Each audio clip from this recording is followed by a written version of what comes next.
Photo, Drew Angerer, Getty. In what it presumably hopes will be seen as swift and stern action to inform and protect its users, Facebook announced new terms of service and a new data policy on Wednesday. Don't worry, though, it's not like the company has gone soft in his war on privacy.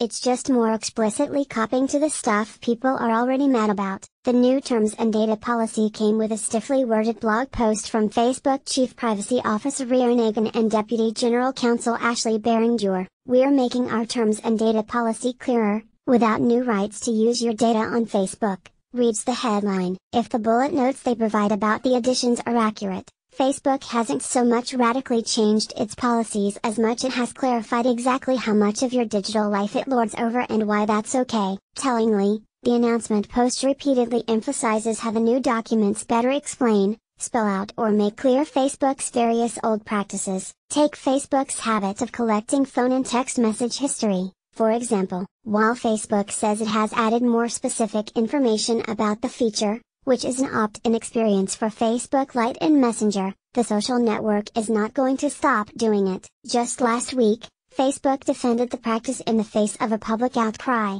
claiming that it helps you find and stay connected with the people you care about, and provides you with a better experience across Facebook.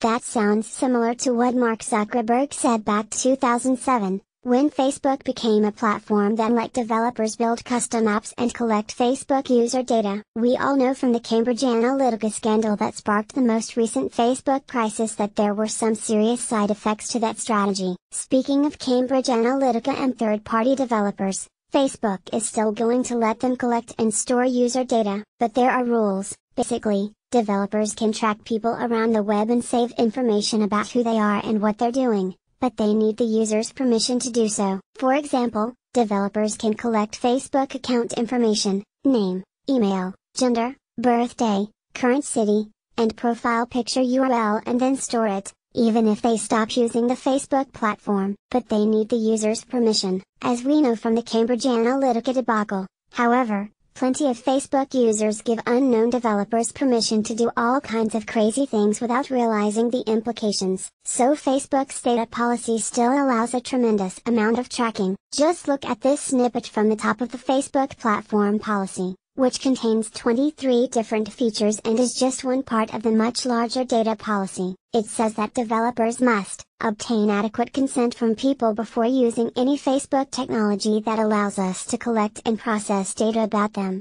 including, for example, our SDKs and browser pixels. When you use such technology, provide an appropriate disclosure that third parties, including Facebook, may use cookies, web beacons, and other storage technologies to collect or receive information from your websites, apps and elsewhere on the internet and use that information to provide measurement services, target ads. And as described in our data policy, again, you have to click through several pages of policy to get to this level of granular detail. It's there, but I would hardly describe it as easy to find or easy to read. Both the new terms and the new data policy just dropped, so we'll need to spend more time sorting through them to see what kinds of meaningful changes are in there. If what Facebook promises is true, we should at least have a little more clarity about how Facebook uses its data. If the sheer size and labyrinthine layout of the policies are any indication of the company's future, though, it's hard to think that Facebook is making big changes in the face of a big problem. So far, it just seems like more of the same tricks in a slightly different package.